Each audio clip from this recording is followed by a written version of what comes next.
Hello friends, welcome to coaching वाला। I hope आप बहुत अच्छे होंगे। आज हम एक्सरसाइज 8.1 के जो क्वेश्चन बचे हुए थे वो क्वेश्चन हम सॉल्व करने वाले हैं, तो बने रहिए हमारे साथ वीडियो के एंड तक। तो क्वेश्चन नंबर हम 6 पर चलते हैं। क्वेश्चन नंबर 5 तक हमने कंप्लीट कर लिया था, उसके बाद में हम क्वेश्चन नंबर 6 देखेंगे। ओके, तो क्वेश्चन नंबर 6 क्या दिया हुआ है? If angle A and angle B are acute angles such that cos A is equal to cos B, then show that angle A and angle A is equal to angle B. Okay, तो इस triangle में हम इसको show कर सकते हैं ए, we और सी। सी यहाँ पर राइट एंगल्ड है, तो ए और बी यहाँ पर एक्यूट एंगल है। अब यहाँ पर क्या दिया हुआ है? कॉस ए और कॉस बी इक्वल हैं, तो हम लिखेंगे यहाँ पर cos A is equal to cos B. Okay, अब कॉस ए क्या होगा? कॉस ए के लिए हम देखेंगे यहाँ पर तो ए सी अपॉन ए बी होगा। ठीक है, इसके लिए बेस होगा इसका एंगल ए के लिए ए सी और इसका हाइपो होगा ए बी, तो इसमें हम लिखेंगे A C upon A B. Okay, is equal to cos B के लिए ये हमारा बेस होगा तो B C upon A B, तो बी सी यहाँ पर बेस होगा B C upon A B. अब दोनों में ए बी एक जैसा है तो हम कैंसिल कर सकते हैं ए बी से ए बी, तो यहाँ पर आ गया हमारा A C is equal to B C. अब A C is equal to B C हमारी दोनों साइड्स इक्वल हो चुकी हैं। ए सी और बी सी दोनों साइड इक्वल हैं। जब दोनों साइड इक्वल होंगी तो ये कौन सा ट्रायंगल होगा? आइसोसेलेस ट्रायंगल होगा। अब आइसोसेलेस ट्रायंगल में क्या होता है कि दो एंगल इसमें इक्वल होते हैं जो एक्यूट एंगल हैं, तो angle A is equal to angle B. Okay, angle A is equal to angle B होगा। क्यों होगा? क्योंकि ये ट्रायंगल कौन सा है? Isosceles triangle. तो हम नीचे लिख सकते हैं it will be an isosceles triangle. Okay, जब ये आइसोसेलेस ट्रायंगल होगा तभी यहाँ पर ये दोनों एंगल इक्वल हो सकते हैं। ओके, तो अब हम क्वेश्चन नंबर 7 पर चलते हैं। क्वेश्चन नंबर 7 क्या है? If cot theta is equal to 7/8, evaluate 1 plus sine theta into 1 minus sine theta upon 1 plus cos theta 1 minus cos theta. Okay, तो फर्स्ट पार्ट इसमें देखते हैं हम। अब कॉट थीटा यहाँ पर गिवन है, तो cot theta is equal to 7/8, इसके अकॉर्डिंग हम यहाँ पर ट्रायंगल बना सकते हैं। तो ट्रायंगल क्या होगा? ट्रायंगल हमने यहाँ पर बनाया और ट्रायंगल हमने ले लिया यहाँ पर कॉट थीटा, यहाँ पर हम लेंगे थीटा। ओके, ये हमने ले लिया थीटा। जब ये थीटा लेंगे तो इस थीटा के अकॉर्डिंग हम क्या करेंगे? Cot theta is equal to क्या होता है? बेस अपॉन परपेंडिकुलर होता है, तो 7 ये हो जाएगा और 8 होगा ये।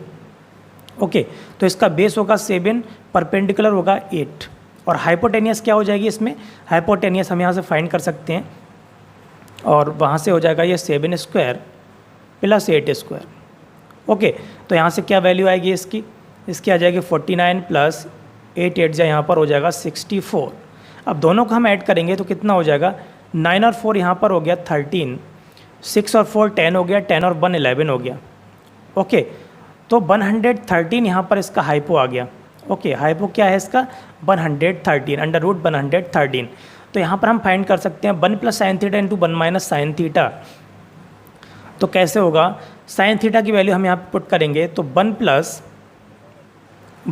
साइन थीटा की वैल्यू क्या होगी? 8 upon under root 113। Okay, 1 minus sine theta. अब साइन थीटा की वैल्यू यहाँ पे हम पुट कर सकते हैं 8 अपॉन 100 अंडर रूट 113। ओके, अब नीचे इसी तरीके से दिया हुआ है 1 प्लस कॉस थीटा।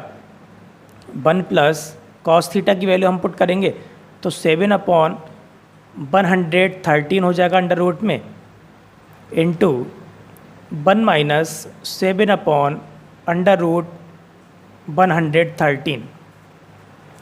ओके, अब यहाँ पर ये वैल्यू पुट करने के बाद में हम इसको सॉल्व कर सकते हैं। ये क्या हो जाएगा? a plus B into A minus B की फॉर्म में है ये, तो हम मल्टीप्लाई करेंगे तो a square minus B square होगा।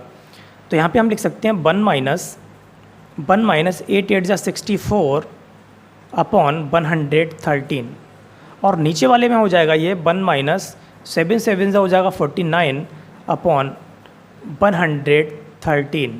अब इसको अगर सॉल्व करेंगे यहाँ पर देखो एलसीएम लेंगे 113, तो इधर 113 माइनस 64 होगा, अपॉन 113 लिखेंगे, फिर नीचे लिखेंगे 113 माइनस 49 अपॉन 113। 113 से 113 कैंसिल हो जाएगा। अब यहाँ पर हम लिखेंगे 113 माइनस 64, क्या लिखा था हमने ये 49, और नीचे हो जाएगा ये 64। तो 49 अपॉन 64 ये आ गया फर्स्ट वाले का आंसर। ओके, तो इसी तरीके से हम सेकंड वाला पार्ट कर सकते हैं। और सेकंड वाला पार्ट क्या दिया हुआ है, कॉट स्क्वायर थीटा। तो कॉट स्क्वायर थीटा है तो इसकी जो वैल्यू है उसका स्क्वायर कर लो, 7 अपॉन 8 का स्क्वायर करेंगे तो ये हो जाएगा आपका 49 और 8 का हो जाएगा आपका 64। तो 49 अपॉन 64 यहाँ पर इसका आंसर होगा। ओके, अब यहाँ से चलते हैं हम क्वेश्चन नंबर 8 पर। 3 cot A is equal to 4, check whether 1 minus tan square A upon 1 plus tan square A is equal to cos square A minus sine square A और नॉट। तो यहाँ पर हम cot A की value लिख सकते हैं, cot A is equal to हो जाएगा 4/3। Okay, cot A is equal to क्या होगा 4/3। अब यहाँ से हम सबसे पहले वाला पार्ट करेंगे 1 माइनस टेन स्क्वायर ए, तो 1 minus tan square A upon 1 plus tan square A is equal to, अब कॉट का ठीक उल्टा होता है यहाँ पर tan A is equal to हो जाएगा 3/4। ओके, तो वैल्यू पुट कर सकते हैं 1 माइनस 3/4 स्क्वायर 1 प्लस 3/4 स्क्वायर करेंगे। अब इसका स्क्वायर करेंगे तो क्या हो जाएगा 1 माइनस 3 3 ज़ा 9 हो जाएगा, 4 4 ज़ा 16 अपॉन 1 प्लस 9/16। अब यहाँ पे इसकी वैल्यू होगी 16, एलसीएम लेंगे तो 16 माइनस 9/16। अब इधर का जो एलसीएम आएगा 16 ऊपर जाएगा और नीचे हम लिख सकते हैं 16 प्लस 9। ओके, 16 से 16 हम कैंसिल कर सकते हैं और यहीं पर हम लिख सकते हैं इसके लिए, यहाँ पर हम लिख सकते हैं 16 में से 9 माइनस करेंगे तो 7 आएगा और नीचे बचा आपका 25। ओके, तो 7/25 इसका आंसर होगा, 7/25। इसी तरीके से हम cos square A minus sine square A find कर सकते हैं और इसकी वैल्यू हम चेक कर सकते हैं कि इसके इक्वल होगी या नहीं। यहाँ पर लिखा हुआ है इक्वल और नॉट, ठीक है, तो वह हमें बताना है कि इक्वल होगा या नहीं होगा। इसमें हम एक स्लाइड ऐड कर लेते हैं जिससे कि हम आगे दूसरा पार्ट इसका सॉल्व कर सकें। ओके, अब यहाँ पर क्या गिवन है, यहाँ पर गिवन है cos square A minus sine square A. Okay, cos square A minus sine square ए, अगर हम यहाँ पे एक ट्रायंगल बना लें तो ट्रायंगल बना करके हम यहाँ पे पता कर सकते हैं tan के लिए क्या दिया हुआ है, यहाँ पर tan के लिए दिया था 3/4, तो यहाँ पर ये 5 आ जाएगा। ठीक है, इसका पाइथागोरस से हम फाइंड करेंगे इसका हाइपोटेनियस, तो 5 आएगा ये। ओके, तो यहाँ पर हम वैल्यू पुट करेंगे, यहाँ की कॉस ए की वैल्यू क्या होगी 4/5, तो 4/5 पुट करेंगे स्क्वायर माइनस साइन की वैल्यू पुट करेंगे 3/5। ओके, तो 4 4 ज़ा 16 हो गया अपॉन 25 माइनस 3 3 ज़ा 9/25। ओके, अब 25 यहाँ पर एलसीएम हो गया और 16 में से हम 9 माइनस कर लें, कितना आएगा, ये आ जाएगा आपका 7/25। ओके, 7/25 उसमें भी आ रहा है, ठीक है, और इसमें भी 7/25 आ गया, तो दोनों इसमें पार्ट कैसे होंगे, इक्वल होंगे। तो हम यहाँ पे लिख सकते हैं LHS is equal to RHS। Okay, LHS is equal to RHS लिख सकते हैं। बिल्कुल ऐसे ही हम क्वेश्चन नंबर 9 करेंगे। In triangle ABC right angled at B, if tan A is equal to 1/√3 find the value of. तो फर्स्ट वाला part करते हैं सबसे पहले हम यहाँ पर। तो फर्स्ट वाला पार्ट करने के लिए साइन ए की वैल्यू हमें पता होनी चाहिए, कॉस सी की पता होना चाहिए, इसी तरीके से कॉस ए की और कॉस साइन सी की। तो यहाँ पर हम ट्रायंगल बना लेते हैं। अब ट्रायंगल में हम वैल्यू पुट करेंगे, ट्रायंगल में हम वैल्यू पुट कर लेते हैं इसकी। तो वैल्यू यहाँ पर AVC, क्योंकि यहाँ पर कहा गया है कि राइट एंगल्ड एट B, तो B पर यहाँ पर राइट एंगल्ड है। अब tan A की वैल्यू क्या होगी, यहाँ पर A के लिए ये इसका परपेंडिकुलर होगा तो 1 और ये हो जाएगा आपका √3। ये 1 है, ये √3 है, तो यहाँ से हम इसका हाइपो फाइंड कर सकते हैं और हाइपो फाइंड करेंगे तो क्या आएगा, AC is equal to under root हम √3 का स्क्वायर करेंगे तो यहाँ पर +1 का स्क्वायर करेंगे, √3 का स्क्वायर करेंगे 3 आएगा, +1 कितना हो गया ये हो गया आपका 4। अब इसका स्क्वायर रूट आता है आपका 2, तो यहाँ पर लिख सकते हैं हम 2। ठीक है, अब हम फर्स्ट वाला पार्ट इसमें सॉल्व करते हैं। तो साइन ए की वैल्यू कितनी है, साइन ए की वैल्यू यहाँ पर है 1/2 मल्टीप्लाई कॉस सी की वैल्यू यहाँ पर कितनी है, कॉस सी की वैल्यू हम यहाँ से फाइंड कर सकते हैं। कॉस सी के लिए इसका बेस होगा 1 और हाइपो होगा 2, तो 1/2 हो गया, प्लस कॉस ए के लिए √3 इसका यहाँ पर बेस होगा, √3/2 हो जाएगा, मल्टीप्लाई साइन सी के लिए यहाँ पर क्या होगा, साइन सी के लिए इसका परपेंडिकुलर होगा ए बी, तो √3/2।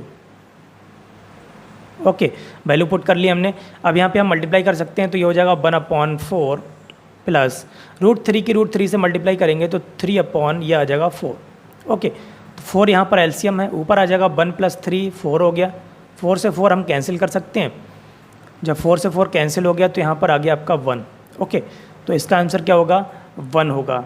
ऐसे ही हम सेकेंड पार्ट करेंगे। इसका सेकेंड पार्ट हम डायरेक्ट वैल्यू पुट कर सकते हैं। कॉस ए की वैल्यू पुट करेंगे, कॉस ए की वैल्यू कितनी थी, कॉस ए की वैल्यू यहाँ पर थी √3/2, तो √3/2 लिख सकते हैं।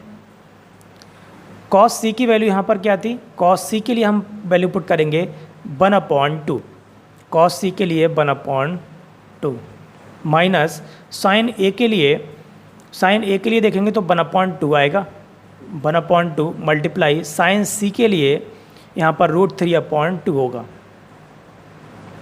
ओके, तो यहाँ से देखेंगे तो √3/4 हो गया, √3/4 माइनस √3/4 ये हो गया।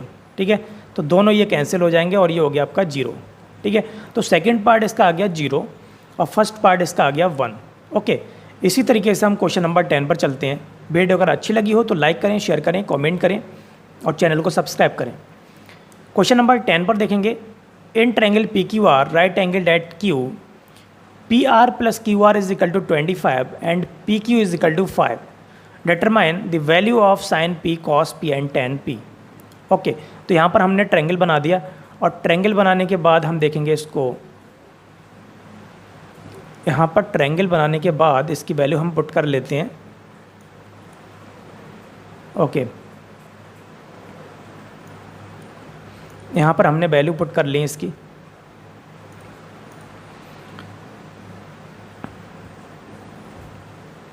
ओके, यहाँ पर Q पर ये PQR, Q पर यहाँ पर ये राइट एंगल्ड है, PR + QR is equal to 25। Okay, PR कितना दिया हुआ है, PQ दिया हुआ है, PQ is equal to 5 centimetre, तो 5 ये है।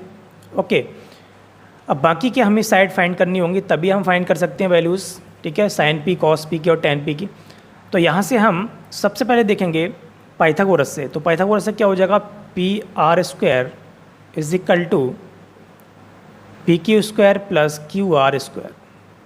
ओके, अब यहाँ पर PR + QR is equal to 25 है, तो यहाँ से हम क्या कर सकते हैं, PR² is equal to PQ की वैल्यू यहाँ पर दी हुई है 5, तो 5 की वैल्यू पुट कर दो यहाँ पर, तो ये हो जाएगा आपका 5² + QR²। ओके, QR² हम इधर ले आएंगे, तो PQ² - QR²। ओके, 5 हो गया 25। ओके, अब ये PQ² - QR², इसको हम क्या लिख सकते हैं, इसको लिख सकते हैं हम PQ + QR into PQ - QR लिख सकते हैं इसको।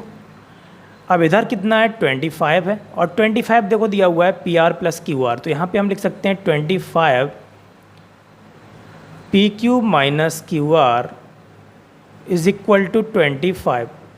ओके, 25 से 25 हम कैंसिल कर सकते हैं, यहाँ से आ जाएगा हमारा PQ - QR is equal to 1।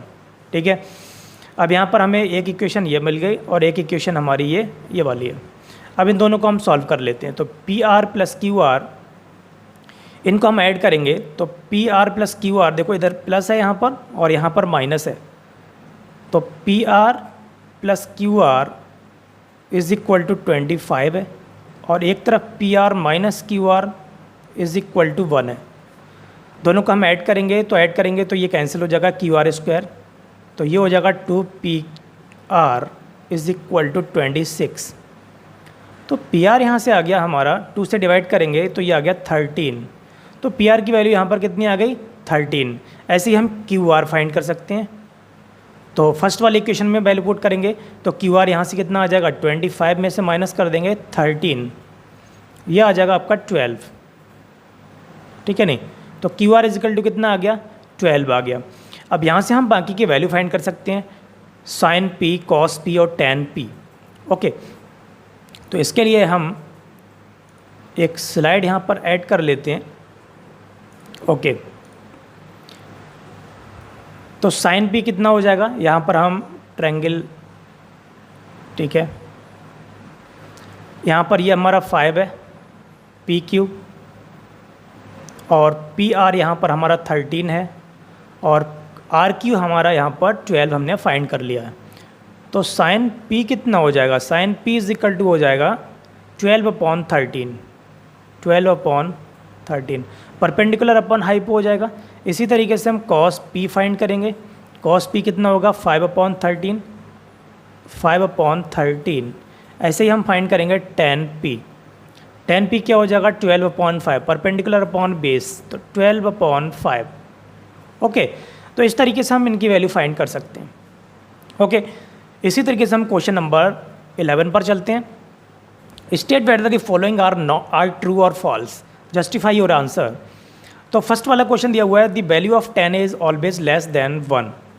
अच्छा, अब यहाँ पर हम देखें 10a की वैल्यू हमेशा 1 से कम होती है, क्या ऐसा है? तो इसको हम चेक कर लेते हैं एक बार। अगर हम वैल्यूज़ की बात करेंगे तो आगे हम वैल्यूज़ भी बताएंगे, लेकिन अभी थोड़ा सा हम बता देते हैं। 10 0 के लिए अगर हम देखेंगे तो 10 थीटा की वैल्यू 0 होती है, 30 की वैल्यू यहाँ पर 1/√3 होती है, 45 के लिए यहाँ पर 1 होती है, और 60 डिग्री के लिए यहाँ पर √3 होती है, और 90 के लिए यहाँ पर इनफाइनाइट होती है। ठीक है, अब यहाँ पर हम देख लेते हैं √3। तो √3 यहाँ पर कितना हो रहा है? 1.732, इसकी वैल्यू होती है ये √3 की, और यहाँ पे 45 कितना है? 1 है। लेकिन यहाँ पर स्टेटमेंट क्या दिया हुआ है? The value of 10a is always less than 1। तो ये यहाँ पर ट्रू नहीं है, ये यहाँ पर फॉल्स होगा, क्योंकि हमेशा लेस देन 1 नहीं होता है, 1 भी होता है और 1 से ज़्यादा भी होता है। ठीक है, तो फर्स्ट वाला यहाँ पर फॉल्स हो गया। ओके, सेकंड वाला देखते हैं। Sec A is equal to 12/5 for some values of angle A. अब सेक ए के लिए हम एक ट्रायंगल बना लेते हैं। ट्रायंगल बनाने के बाद हमें ये पता चल जाएगा सेक ए के लिए क्या होता है, ये 12/5 हाइपो अपॉन बेस होता है। अब यहाँ पर ये 12 है, यहाँ पर ये 5 है, तो यहाँ पर हम क्या फाइंड कर सकते हैं? इसका हम परपेंडिकुलर फाइंड कर सकते हैं। 12 का स्क्वायर करेंगे 144, माइनस 5 का करेंगे 25। जब इसको हम माइनस करेंगे तो ये आ जाएगा आपका, इसमें से माइनस कर लेते हैं तो ये हो जाएगा 9, ये हो गया आपका 19, तो 119 हो गया ये। जब इसका परपेंडिकुलर 119 आ रहा है, ठीक है, तो यहाँ पर इसकी वैल्यू सेक ए की वैल्यू, तो ये पॉसिबल ट्रायंगल है, ये पॉसिबल एंगल भी है, तो सेक ए इज इक्वल टू 12/5 हो सकता है, और किसी एंगल के लिए ये वैल्यू इसकी हो सकती है। ठीक है नहीं? आ रहा है समझ में? अगर हम 12/5 को 5 से अगर हम इसको डिवाइड भी कर लें तब भी पता चल जाएगा। 5 से करेंगे तो 5 2 10 पॉइंट, 5 2 10 पॉइंट, ये हो जाएगा आपका 5 4 20, तो 2.4 आया। तो सेक के लिए अगर हम देखेंगे कॉस ए की वैल्यू, कॉस का ये उल्टा होता है, किसका होता है? कॉस का उल्टा होता है। तो सेक ए के लिए अगर हम सेक 30 की बात करें तो ये 2/√3 होता है।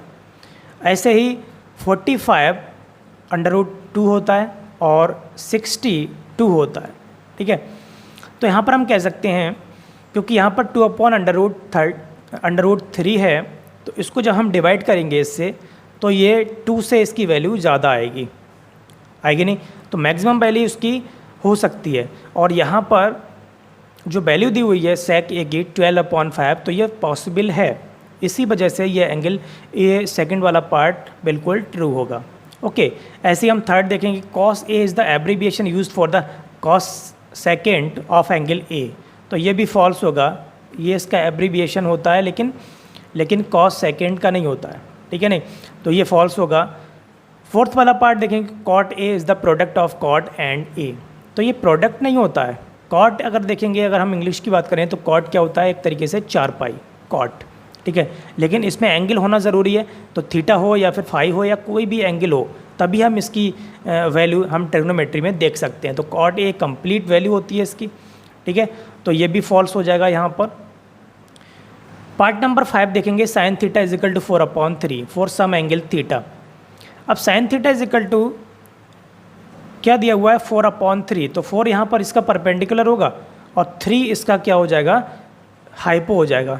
अगर हम बेस इसका फाइंड करना चाहें इस ट्रायंगल का, तो क्या बेस हम फाइंड कर सकते हैं, 3 का स्क्वायर करेंगे तो 9 होगा, 4 का करेंगे 16 हो जाएगा। इसकी वैल्यू आ रही है -7। अब -7 आ रही है तो ये पॉसिबल नहीं है, ठीक है, ये इमेजिनरी वैल्यू आ रही है इसकी, तो इस वजह से आपका पार्ट नंबर 5 भी यहाँ पर फॉल्स होगा, ठीक है, तो पार्ट नंबर 5 भी यहाँ पर क्या होगा, फॉल्स होगा। ओके, यहाँ तक अगर समझ में आया हो तो वीडियो को लाइक करें, शेयर करें, कमेंट करें और हमारे चैनल को सब्सक्राइब करें। जिन लोगों ने चैनल को अभी तक सब्सक्राइब नहीं किया है वो चैनल को सब्सक्राइब ज़रूर कर लें, जिससे कि उनको हमारी नई वीडियोस के नोटिफिकेशन मिलते रहें। ओके, और हम इसी तरीके से आपको वीडियोस लेकर आते रहेंगे, एक एक चैप्टर को हम एक तरफ से इजीली समझेंगे। ओके, बेसिक से बिल्कुल जीरो से समझेंगे हर चीज़ के लिए। ओके, तो आप हमारे चैनल को सब्सक्राइब कर सकते हैं। Thank you very much.